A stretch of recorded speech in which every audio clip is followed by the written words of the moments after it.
at my own daughter's wedding. Her groom pointed at me and shouted, "Get out of here and don't come back. You're not welcome." My hands trembled, but I smiled, not from weakness, but from clarity earned over years of being underestimated. I quietly turned, lifted my purse, and said, "Okay, but I'll take some others with me." He didn't know that moment would turn the whole day upside down. Before I continue the story, please subscribe to the channel and leave a comment letting me know where you're watching from. I reached the venue before the music, when the air still held the hush of a church on a weekday. Austin's morning was warm and overcast, a southern wind carrying gardenia from the hedges. I balanced a tin of lemon bars and nudged the side door with my hip. Inside, the hall smelled like starch and rose. A white banner on the balcony read, "Ellison Mercer Wedding." Seeing our name should have steadied me. I told myself to breathe and keep moving. I signed the vendor sheet, set the lemon bars on the catering table with a note, "For your crew. Thank you, Maura," and asked where I could help. The florist's assistants pinned eucalyptus. The rental team clicked glass on glass. I straightened napkins, a task that once felt like hosting and today felt like trespass. Even so, I kept my hands busy, the way a mother moves when her heart won't still. At 9, the planner rolled in a cart with signage. "Fresh printouts," she chirped, cheerful as if staging a magazine spread. She left the cart near the foyer. Habit pulled me toward it. On top lay a seating chart under acrylic, time stamped in the corner, 1317, odd time. I leaned closer. My name used to sit beneath family table, right between my sister-in-law and the groom's aunt. On this chart, the neat gold letters walked me down to a different line. Guest table 7, by the hallway, near the service door where the staff moved like tides. The room tilted by a degree. I took my phone and opened the photo I'd saved 2 weeks ago, the version I had proofread over coffee. Family table was there then. It wasn't now. "Probably a capacity thing," the planner said when she saw me looking. Her smile was professional, bright and distant. "The bride asked for a few adjustments. It must be a mistake," I said evenly. "Mothers of bridesmaids learn the language of concessions. I've practiced it for years." She shrugged and pushed her cart away. I slipped the phone into my purse and let my palm rest on the leather a second. The small anchor of something that still belonged to me. I walked the perimeter, counting centerpieces the way I used to count breaths when my daughter had croup. Laughter floated from behind a partition where the projector team was testing slides. "Run it again," someone called. The lights softened toward rehearsal darkness. On the far wall, the first image bloomed, a backyard birthday, bright plates, my daughter in pigtails. The frame had once held 3 of us, her father, and me on the edge. The picture hesitated, then eased into a cleaner crop. 2 figures remained, tidy as a brochure. Next came kindergarten graduation. Tiny cap, missing tooth. Again, the subtle correction trimmed the edge where my paper sunflower used to be.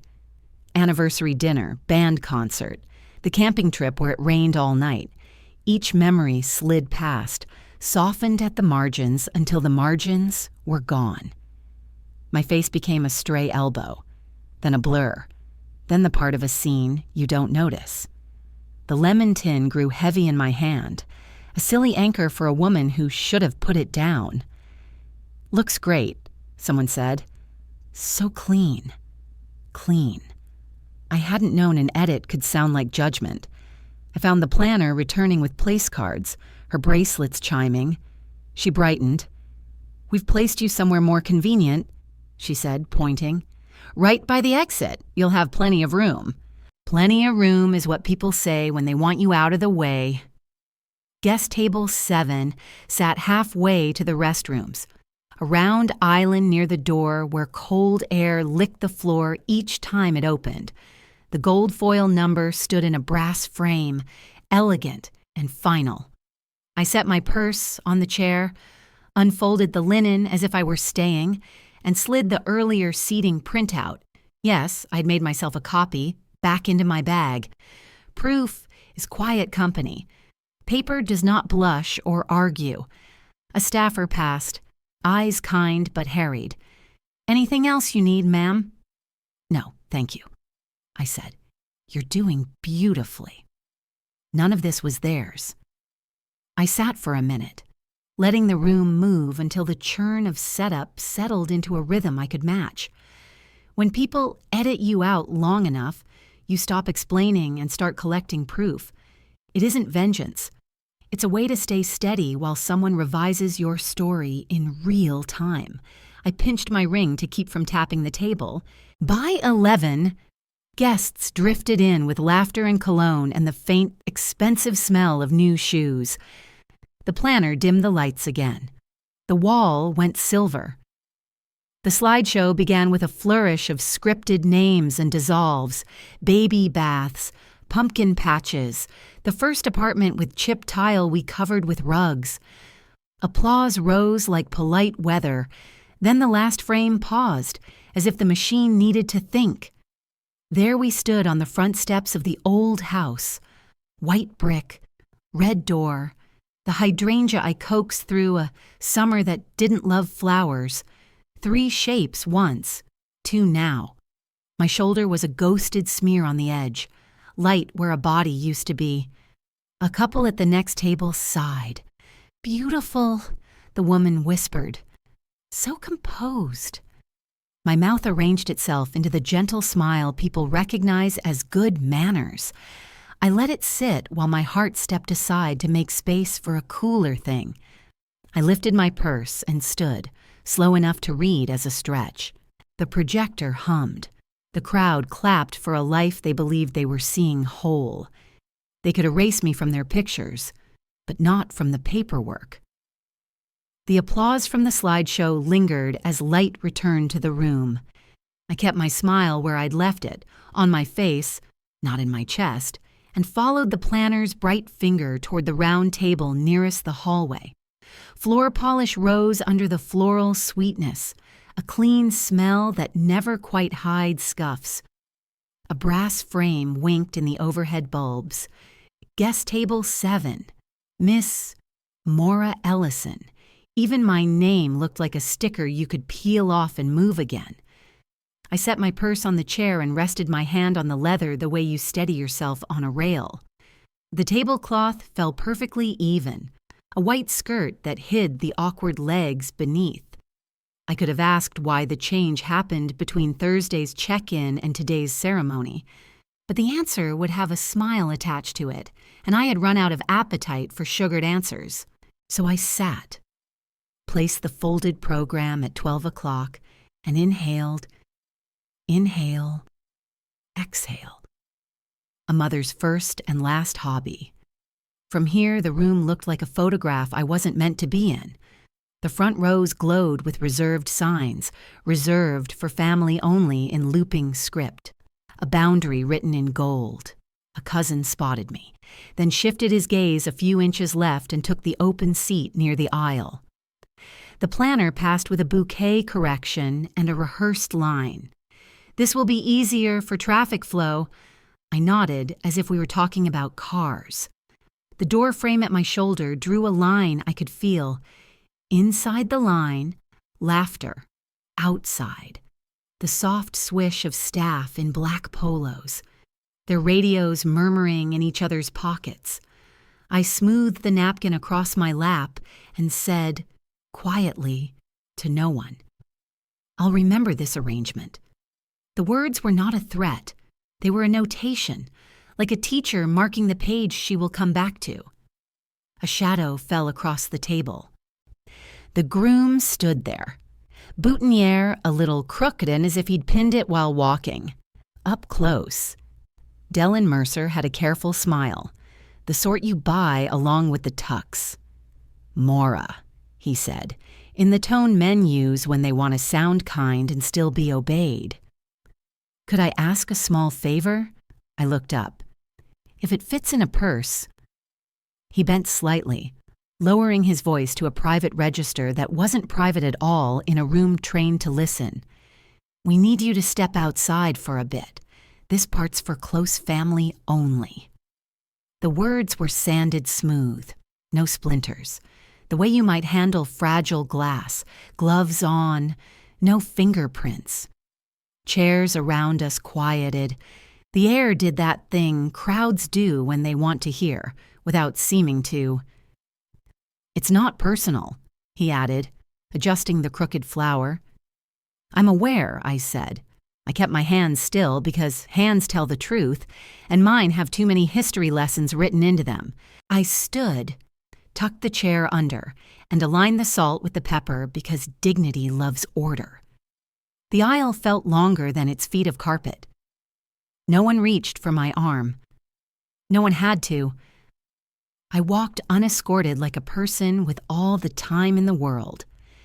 The hallway's mirror held me at a slant, a figure cut by the door jamb. Inside, a cheer rose at some joke about college. Outside, a cart squeaked by with champagne flutes, bright as bells. A server paused. "Water, ma'am." His kindness almost undid me. "Thank you. I'm fine," I said, and was not. From the doorway, my empty chair sat obediently where I had left it, a small island beside the exit. I lifted my phone and took a picture from the hall, the brass frame, the name in gold, the way the chair tilted a hair toward the door, as if even furniture knows which way to lean. I slipped the phone away. Proof again.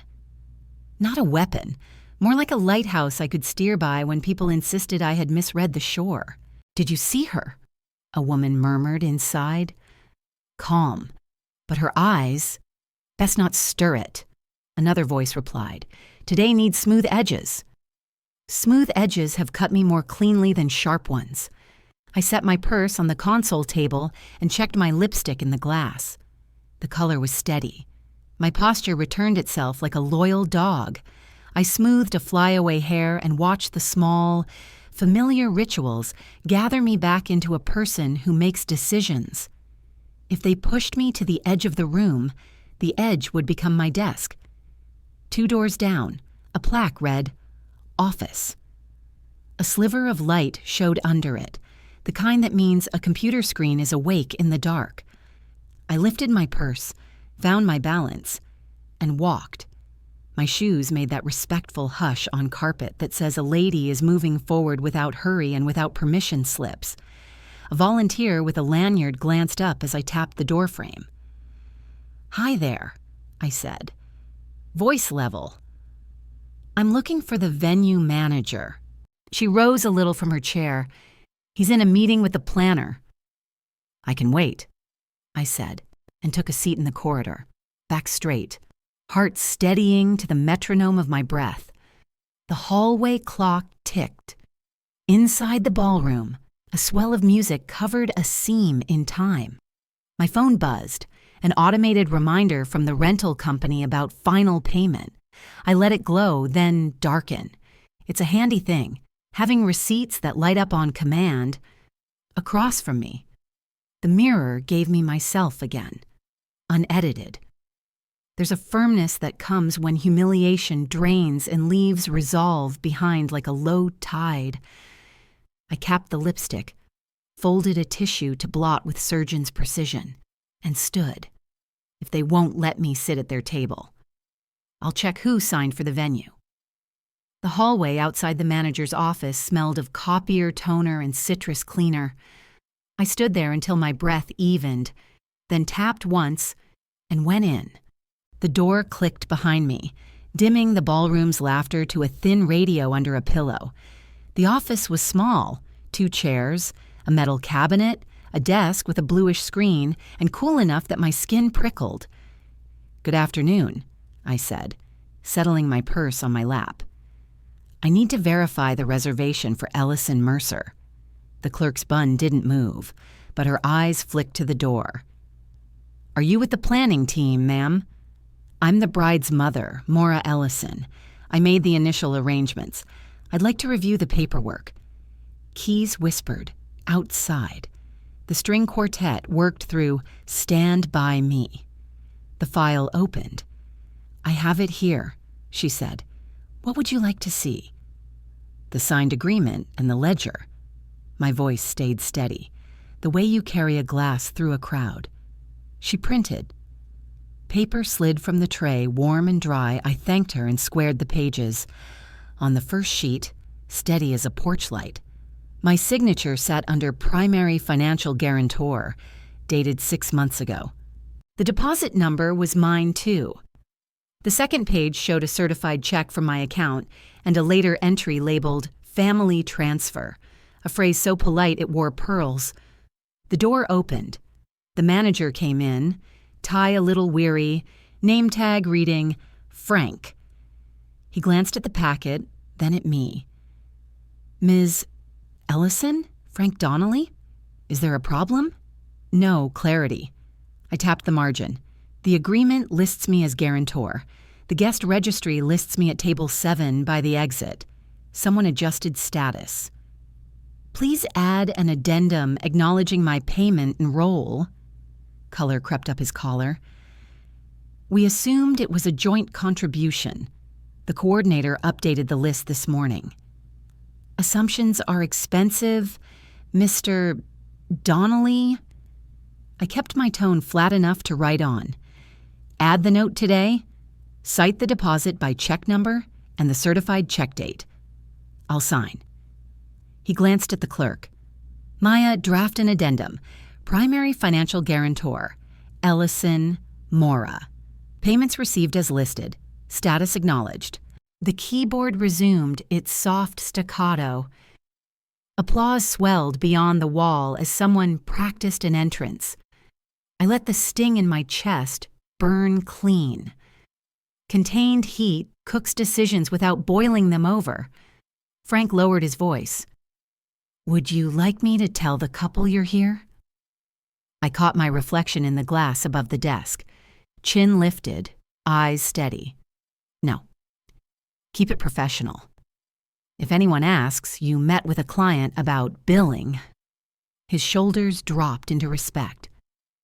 "Understood. I'm sorry for the discomfort." "Discomfort is temporary," I said. "Records are not—" Maya slid the addendum across. I read every line, corrected a date, initialed the margin. Frank signed and stamped the page. The seal thumped like a small gavel. I took out my phone and photographed the contract, the ledger, the addendum. Click, click, click.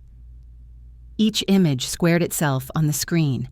I emailed copies to myself and forwarded them to my attorney with a subject she would recognize: Ellison Mercer Venue, documentation. The messages skimmed away like birds that knew the route home. "If they want me out, I'll leave," I said. "Mostly to the cool humming room, but not without the receipt."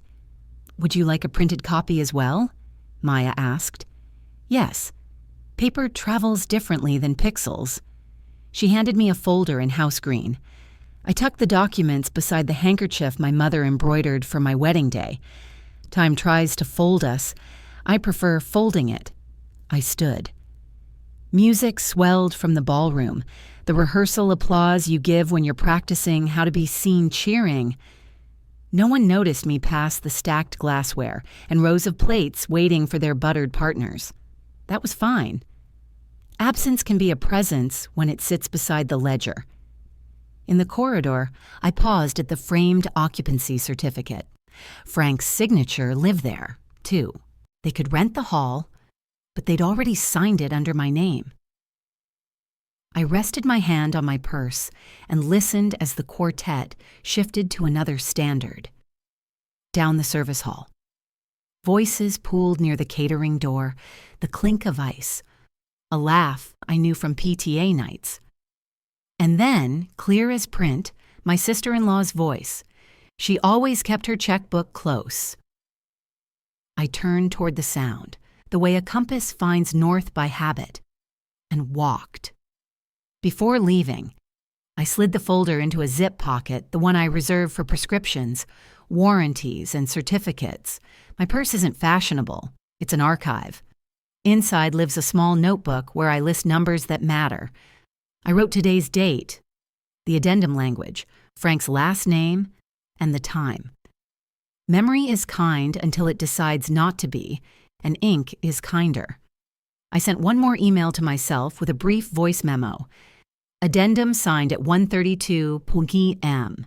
Guarantor acknowledged. Copies retained. I spoke like a weather report, plain and steady. Facts don't shout. They simply accumulate until the room tilts their way. Closing the door, I noticed a bouquet of gardenias waiting on a cart. Their scent followed me, soft and stubborn. I thought of the lemon bars I'd brought for the staff, cooling on a back counter, sugar lifting in the air like dust after a fair ride. Small sweetness matters. It reminds a woman who she is when others are busy redrawing her outline. I re-entered the ballroom quietly, the faint buzz of strings tuning stretching across the air like a held breath. The quartet rehearsed a few notes of "Can't Help Falling in Love." The planner fluttered from one end of the room to the other, gathering groomsmen, bridesmaids, witnesses, and the officiant for the pre-ceremony paperwork. I slipped into the periphery, just another guest near the wall of glass where sunlight finally broke through the clouds. The officiant, Reverend Callahan, caught my eye and offered a small, respectful nod. We'd spoken earlier in the week about his pastoral code and family inclusiveness. I returned the nod, saying nothing. The groom was already growing impatient. "Can we get this license signed?" he called, gesturing toward the table by the dais.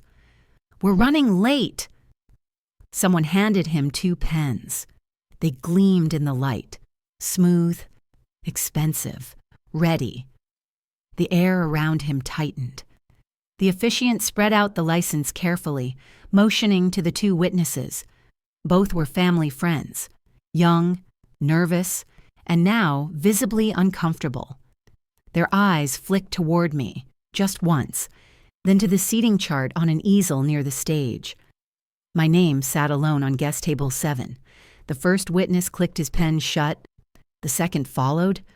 Reverend Callahan's voice stayed even. "Before we proceed, this ceremony must honor the integrity of family as pledged. Until Mrs.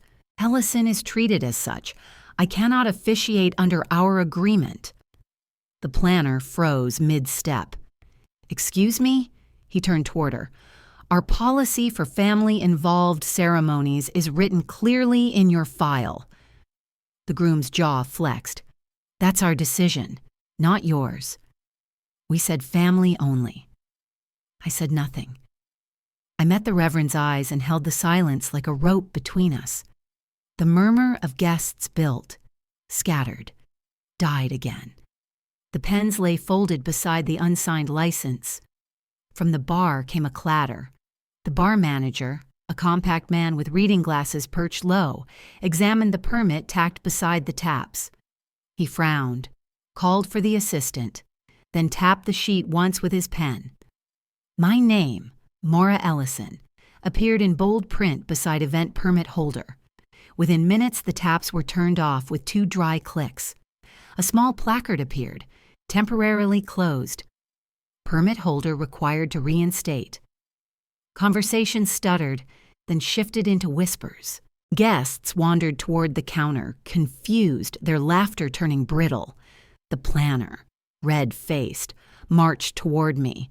"You're making a scene." I kept my voice level. "I haven't raised it once." Frank, the venue manager, arrived holding a thin binder.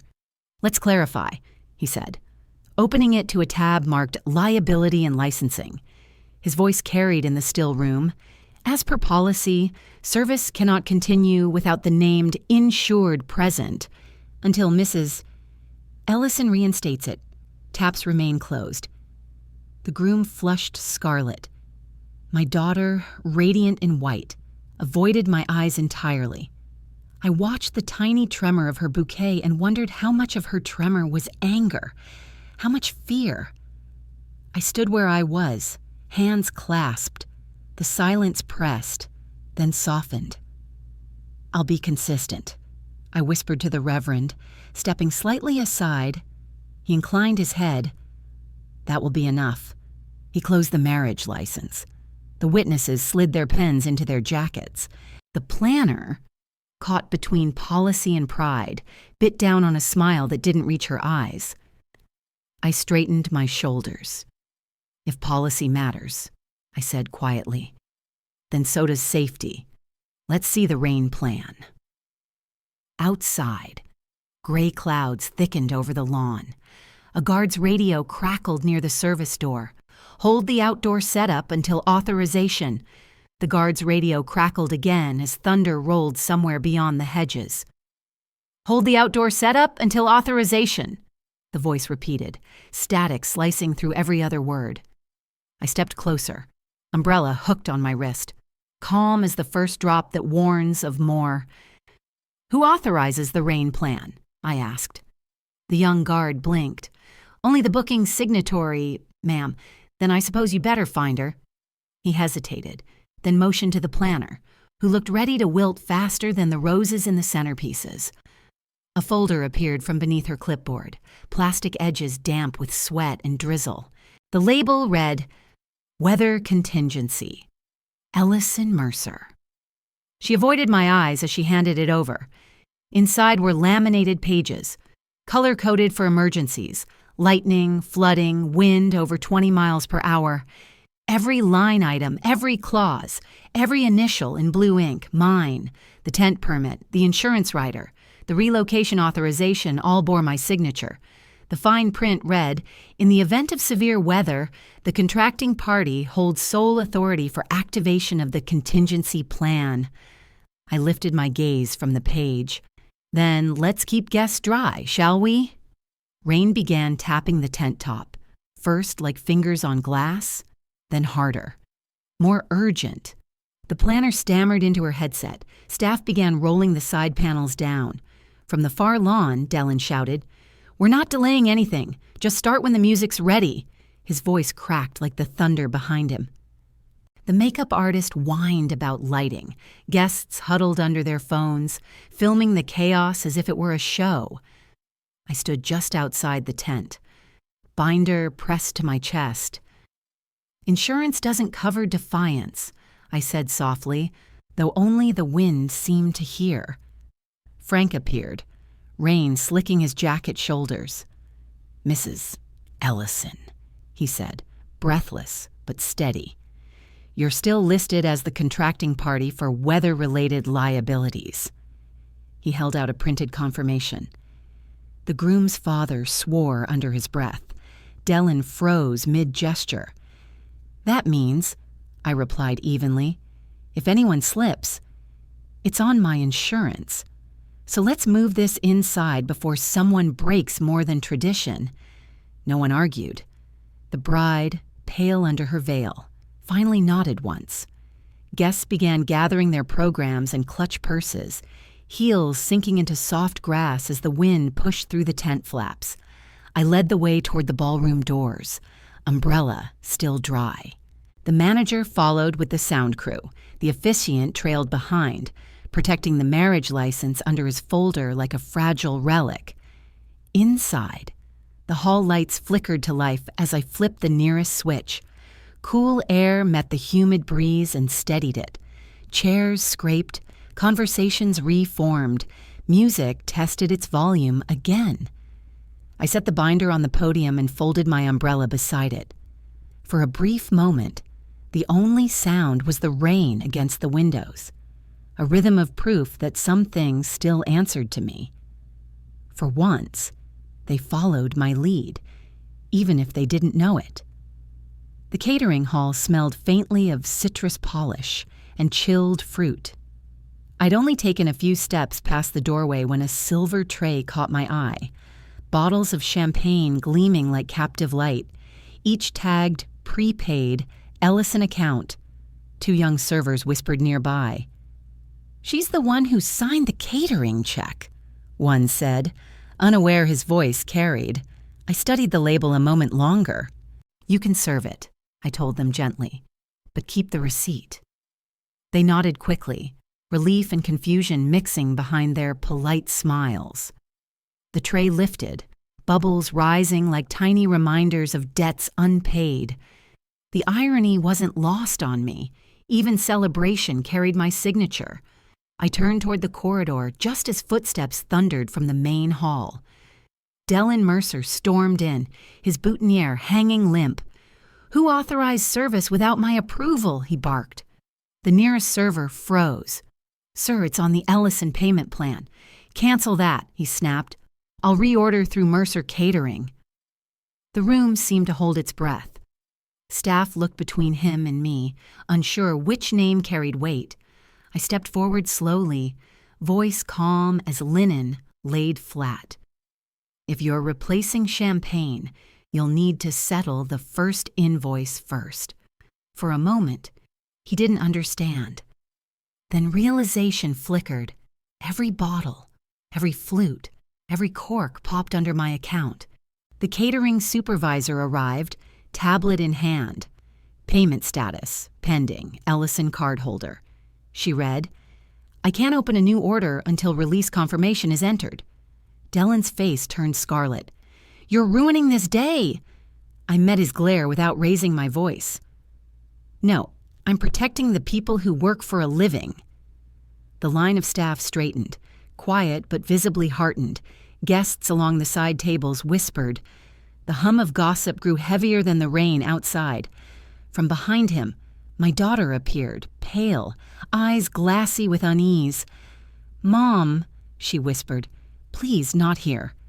I looked at her, soft but steady. "Then tell them to treat people right." For a second, silence bridged the space between us. Then she turned away, pretending to adjust her bouquet, her shoulders trembling. The catering lead approached with a paper slip. "Charge acknowledged by both accounts," she said.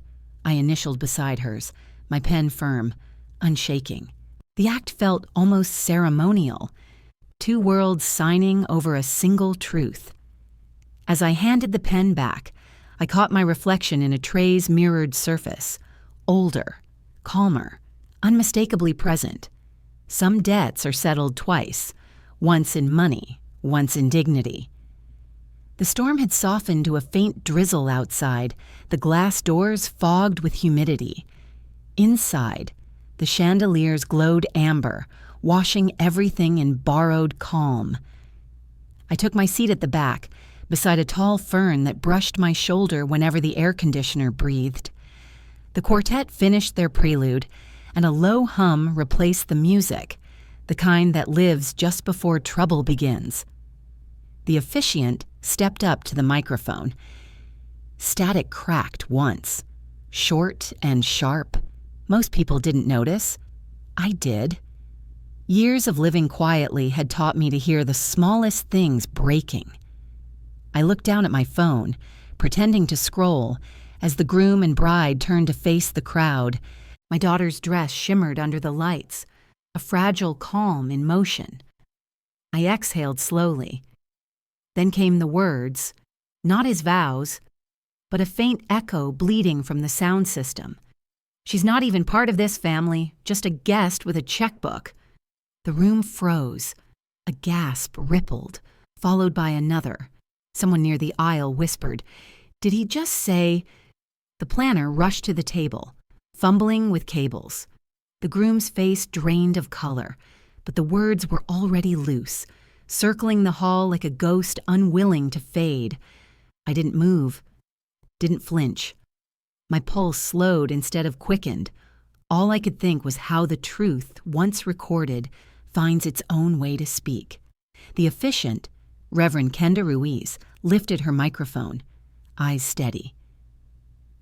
"Do you wish to proceed under truth?" she asked, "or under pretense?" The silence after that question felt like a held breath. The bride's fingers trembled on the bouquet. Someone in the second row stood, then sat again, unsure whether to leave or stay. I sat perfectly still, watching the groom shift his weight like a man standing on thin ice. The officiant waited. The air itself seemed to thicken. The groom began, but the microphone sputtered, then died completely. No sound came out. The irony was cruel and perfect. When he finally meant to speak, nothing carried, no one clapped, no one whispered. Even the children had gone quiet. The hum of the air conditioner and the faint patter of rain became the only applause. He tried again, turning toward the crowd. I didn't mean. His lips moved, but the speakers stayed mute. Broken mic, broken respect. I felt the weight of pity settle in, heavy but not kind. I didn't smile. I didn't need to. The moment spoke for itself, sharp, clean, irreversible. I rose quietly, smoothing my skirt, and began walking toward the side door. Chairs creaked as I passed, but no one said a word. Perhaps they didn't know what to say. Perhaps they finally understood silence. At the threshold, I paused. The echo of rain returned, steady and soft, as though the world was trying to wash the room clean. Sometimes silence is the only applause that matters. The hallway was dim, the kind of half-light that makes reflections uncertain.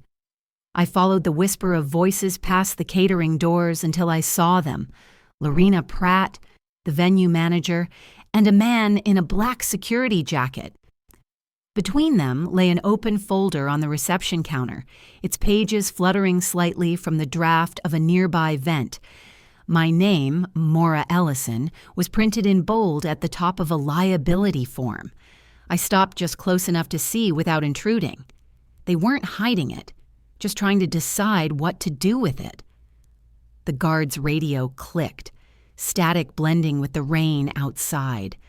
Lorena looked up, startled when she realized I was standing there. "Mrs. Ellison," she began, her tone unsure, "this document lists you as the financial guarantor and the holder of liability for all on-site incidents." I smiled faintly. "Yes, I'm aware." I stepped closer, resting my palm on the counter. "Which means I can also insist on compliance with venue safety standards, including conduct of staff and guests." The groom appeared from behind her, damp hair clinging to his forehead. "You don't have that right," he snapped. "This is our wedding." Lorena's eyes shifted between us. She wasn't sure whom to obey, money or family. I didn't raise my voice. "It's your wedding," I said, "but my signature. That's what binds this building to its permits." Thunder rolled outside, low and deliberate, like punctuation. The officiant, Kenda Ruiz, re-entered, her shoes leaving small wet prints across the marble. "We need a final decision before continuing," she said gently. "Safety first." Lorena exhaled, then squared her shoulders. "All activities are paused until the contract holder authorizes continuation." The murmur spread through the hall like ripples on glass. A few guests peeked from the doorway, whispering about the mother and the contract. The groom's father cursed under his breath. My daughter stood frozen beside the floral arch, her bouquet trembling. Then came the mistake. The groom barked to the guard, "Escort her out, now!" The security lead, Kairon Patel, tapped his tablet, scrolling, his brows furrowed. "Sir, I can't do that," he said carefully. "She's listed as an authorized party. Removing her would breach venue protocol." The groom turned scarlet. "You've got to be kidding." "I'm afraid not," Karen said, shifting awkwardly. My daughter whispered, almost inaudible, "Mom, please just stop." I turned to her, the air thick with the smell of wet carpet and lilies. "Sweetheart," I said softly, "I already did. They just didn't notice." Lorena closed the folder, her expression unreadable. "Mrs. Ellison," she said finally. "Thank you for clarifying." The tension drained from the room. I walked toward the glass doors, the drizzle outside softening into mist.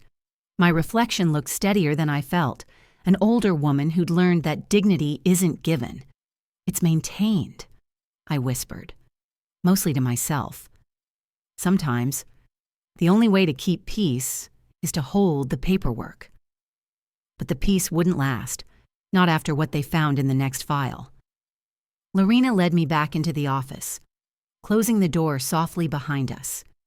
The sound of the rain had faded into a steady hush, the kind that made paper rustle louder than usual.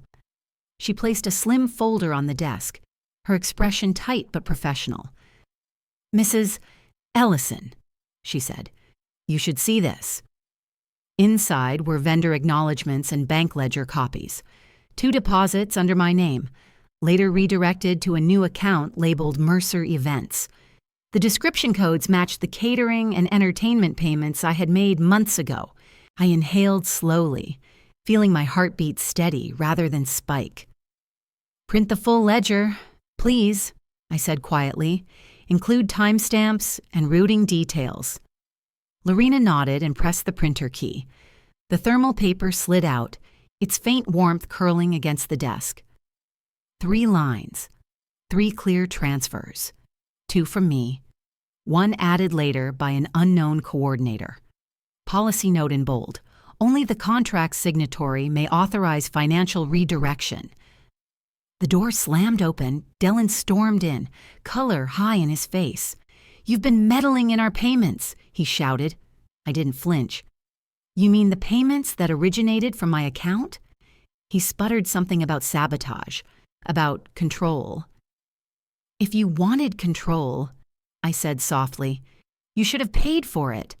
Lorena highlighted the clause and announced flatly, "All services attached to disputed funds are paused pending correction." Her tone left no room for argument. Dellin turned on his heel and stalked out, his footsteps echoing sharp against the tile. I followed a few minutes later, down the vendor hallway, the smell of warm food and rain-soaked carpet mixed in the air. Near the supply table, the photographer, Indira, held a clipboard against her chest. "Mrs. Ellison," she said quietly, "your name's on the release license. I need confirmation before distributing previews." I nodded. "What's the issue?" "The groom demanded early access, unwatermarked files. He'll receive them after full payment." I said, "And not before." Indira's shoulders loosened with relief. "Thank you. That's what the contract says." Across the room, my daughter stood frozen beside a cluster of bridesmaids, eyes downcast. For a moment I saw the child who once hid behind my skirt when she didn't want to speak. Now she was hiding again, just differently. I looked away, steadying my voice. "Memories are worth more when they're honest," I murmured. Then came the final blow. Officiant Kenda Ruiz entered, expression calm but resolved. She faced Lorena and said clearly, "I can't proceed. I won't bless a union that disrespects its own foundation." The room went silent except for the faint tap of rain against the window. Someone gasped. The planner's face went white. My daughter's lips parted, but no words came. I stepped forward. "Kenda," I said softly, "thank you for your integrity." She gave a small nod, clutching her folder.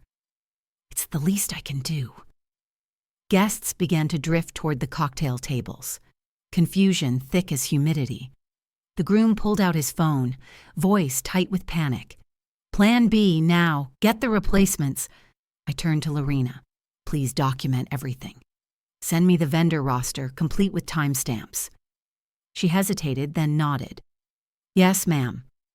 I took one last look toward the ballroom, half lit, half empty, caught between ceremony and consequence. If he wanted a plan B, he'd soon meet my plan C. The drizzle had softened into a thin mist by the time I reached the side exit.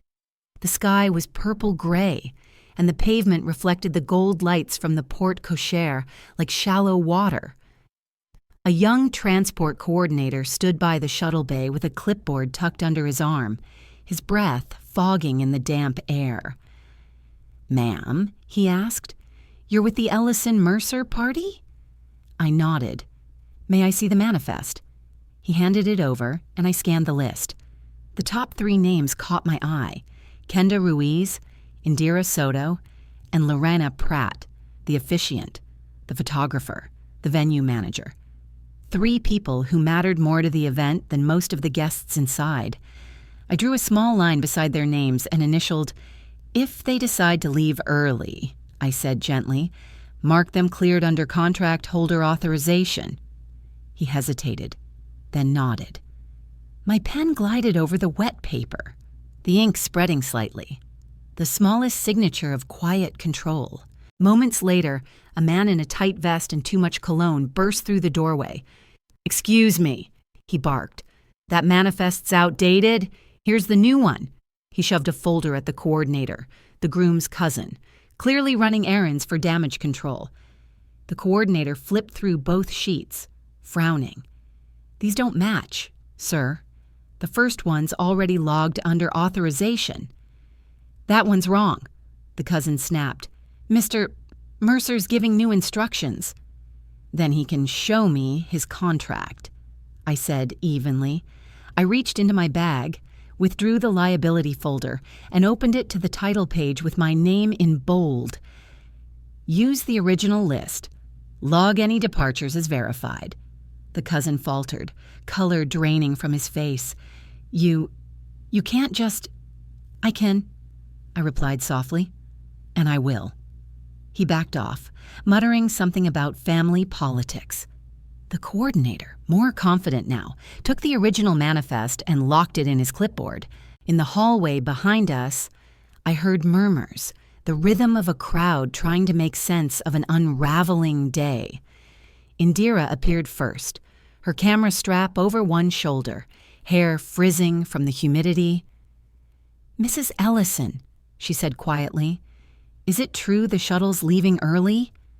"It's available," I said. "No one's forcing you to stay if conditions are hostile."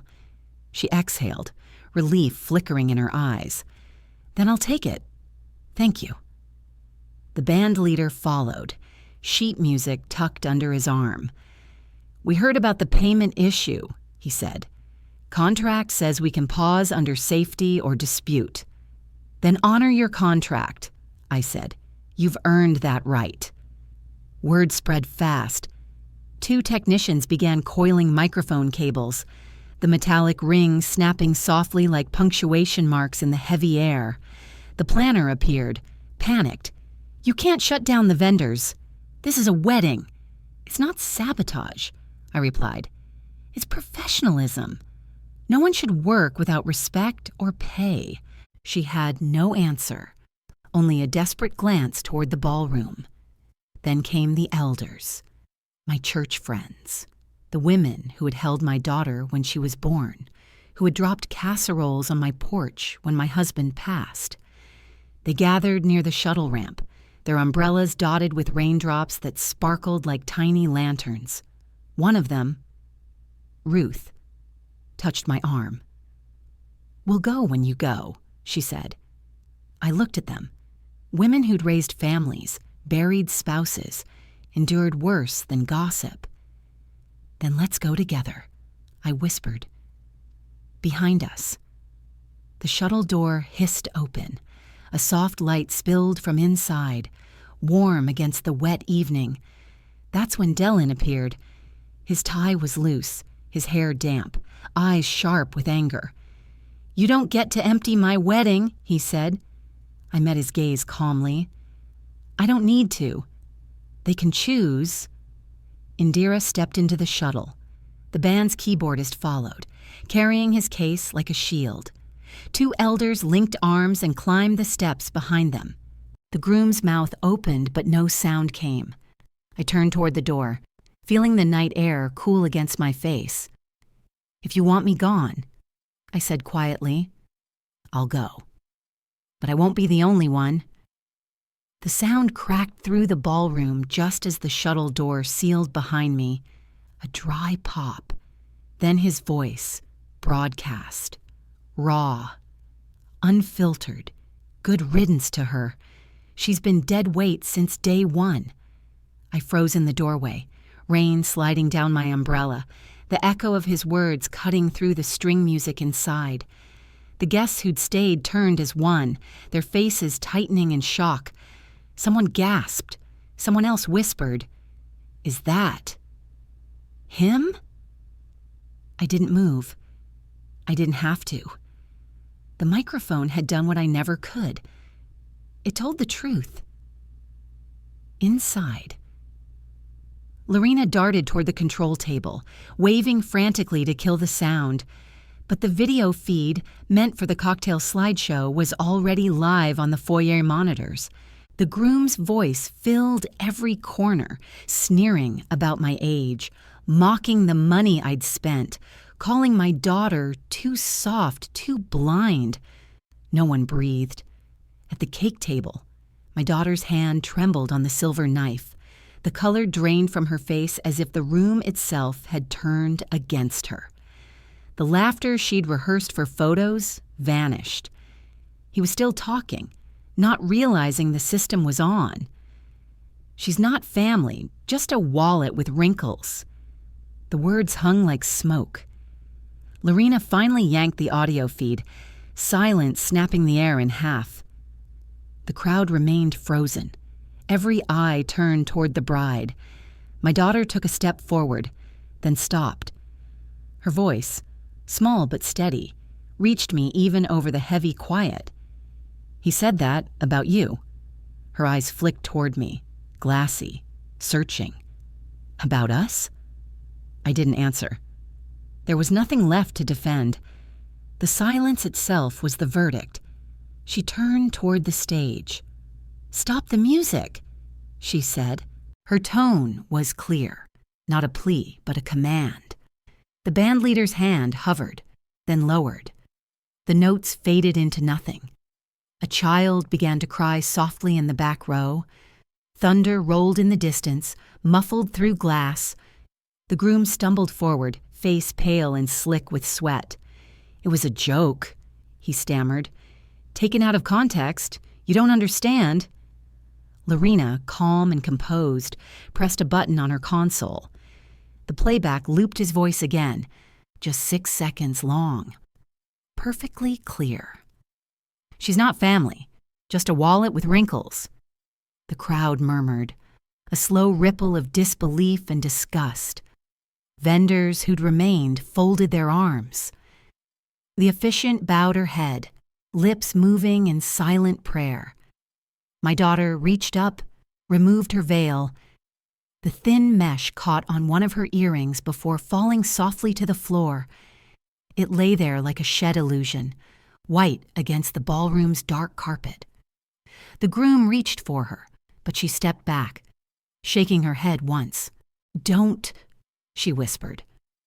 She turned to me then, eyes red, voice fragile but certain.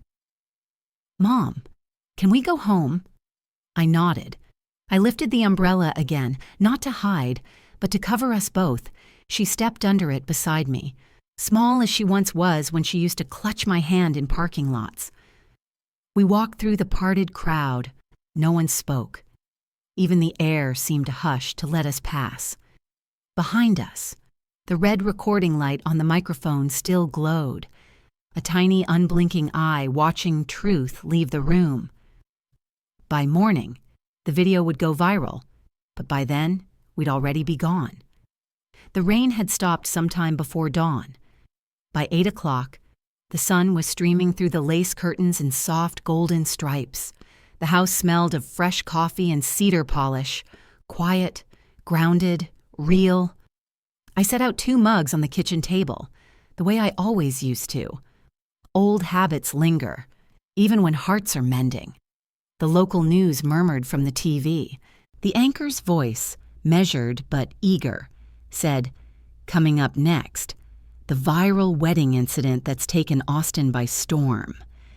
I stirred cream into my coffee, watching the swirl fade into smooth tan. I didn't flinch. There was no anger left, just an odd stillness, the peace that follows when a truth no longer needs defending. The screen showed a split image, the ballroom lights, the fallen veil, and that frozen moment when the microphone betrayed everything.